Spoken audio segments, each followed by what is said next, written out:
I have got a treat for you today, guys. What we are looking at here is the completed Plastcraft Infinity Terrain set. I have gone ahead and squared this off to a 4x4 to give you guys an idea of how dense this set can get. This battle mat also is supplied to us by Deep Cut Studios, which I'm going to go ahead and close in on their logo right here. So Deep Cut Studios, I'll put a link in the liner notes. So, let's go ahead and go over this. First, this set was huge. I mean huge. I think this was at least $500 worth of Plastcraft terrain that they sent us. So, we're going to go ahead and go through here. The paint scheme that I went for was actually based off Invader Zim. It was a purple and green paint scheme. And just going to get some close-ups on all this. What I did with that is I used it as a base idea for the paint scheme. And then I went with it and added this sort of like cobalt blue. I think I'll mention the colors here at the end. I use Americana paints, which are Art Deco brand. And then I used a lot of like oranges for rust effects and these sort of lime green colors to get all these nice glow effects that you see here. This set is really, really detailed. The models themselves are amazing. And I've just got to say that this is some of the best terrain that I've ever worked with in terms of prefabricated stuff. It's really easy to use. It's really easy to modify. Like, let's close in on one of these modified pieces that I did.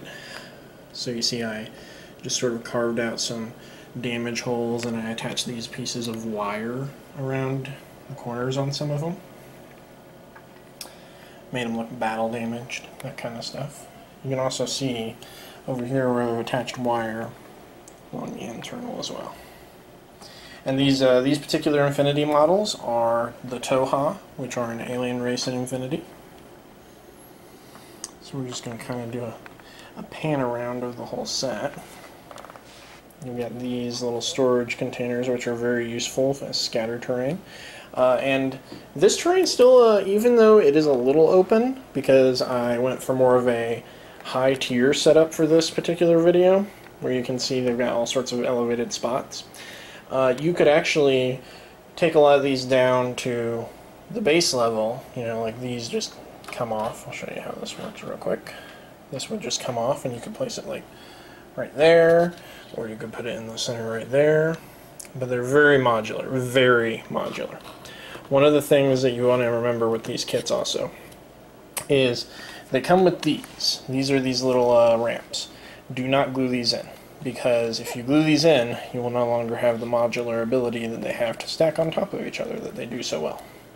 Which is kind of the whole point of how they designed this set. Just the sheer amount of terrain combinations that you can get with the flipping and stacking everything. It's just amazing. So we've also got these little ladders here, and there are two methods that I found that you can do these ladders. You can either stick them underneath like that, because it has a little hooked area right there, or you can go with this method, which over here you can stack them on top, and they just sort of hang right there, like that. Another thing is you notice that all of the buildings have doors and windows, so what we're going to do is let's go ahead and grab a hold of one of these. So we're going to move my Tarsos unit. He's going to chill out over there for a minute. Now, this is not easy to do one-handed, and I found that you pretty much have to remove the rooftop, which you just do like so. A little hard to do this one-handed, but when you do that, basically they're little slide-in tiles, and the roof goes back on like that. These little tiles just slide right into the sides. They just slide right in there, like that. And you get a nice little closed window.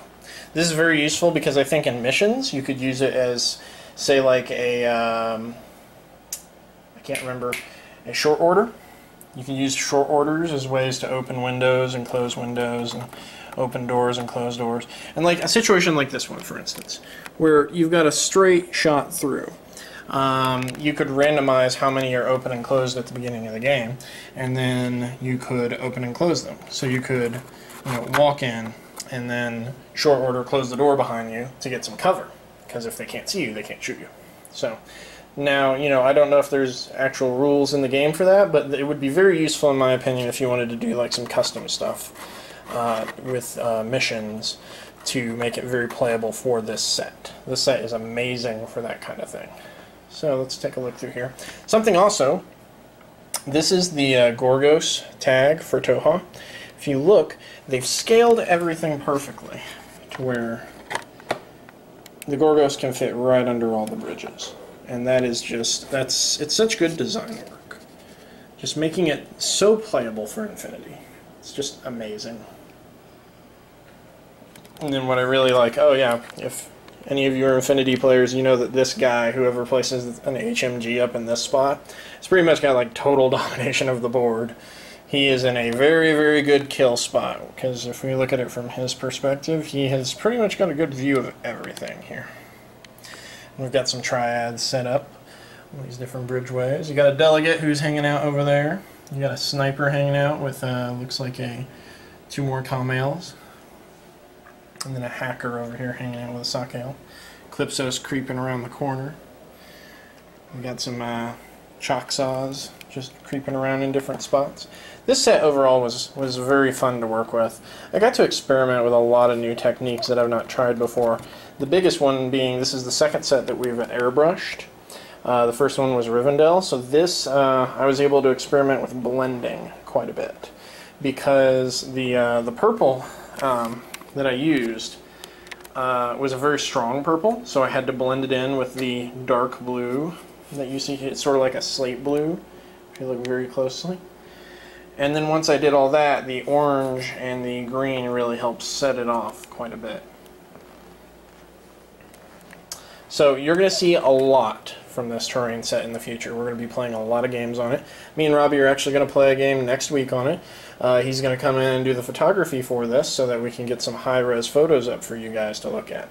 But overall, I just really, really enjoy this set, and I definitely want to get some more Plastcraft game stuff. If you would like to commission a set like this, just send me an email at projects@titanterrainstudio.com, and we can discuss getting you a set like this. Now, this particular set, I would say this is mostly basic assembly, except for the conversion bits that I've done. Stuff like the battle damage, for instance, that would not really take it above basic assembly. You know, these kind of little indent battle damage pieces you see really good right there on them. That would not take it above basic assembly. When you're getting into like the wiring, the additional wiring. Oh, something else cool I want to show you. Let's see, where is it at? Over here, I did some enhancements. So this is the original unmodified version right here. And then this is the modified version of the same building. I took a piece of straw tubing that you get for like little kids' straws, and I used it to create this really neat sort of rusted, corroded piping that goes into the building. It's got all this wire work around it as well, which is really cool. So the wire work and additional things like that. The piping idea that I had for the whole set, doing a lot of piping everywhere, didn't work out. And the reason why is because of the modular ability. I could have made it very pipe heavy, but then it would just have destroyed the ability to keep it modular. So that's why I ended up not going that route. But the set is assembly-wise, we consider it basic assembly. We actually have a special type of pricing as well for prefabricated kits like this. And it's a lot cheaper than our custom stuff. So if you're interested, give us a email about that, and we'll quote that for you. The paint job overall, I'm considering a heroic paint job, because we have a lot of OSL work and a lot of airbrushing. So there's a lot of blending, a lot of heavy rust effects. It's almost borderline epic, but not quite. It just doesn't have quite that oomph to get it over to the epic level, but it's still pretty darn good in my opinion. So there's your project completed on the Plastcraft Infinity set. Stay tuned for battle reports on this, because we've got some cool ideas for some missions to play on this, and I am excited to play this.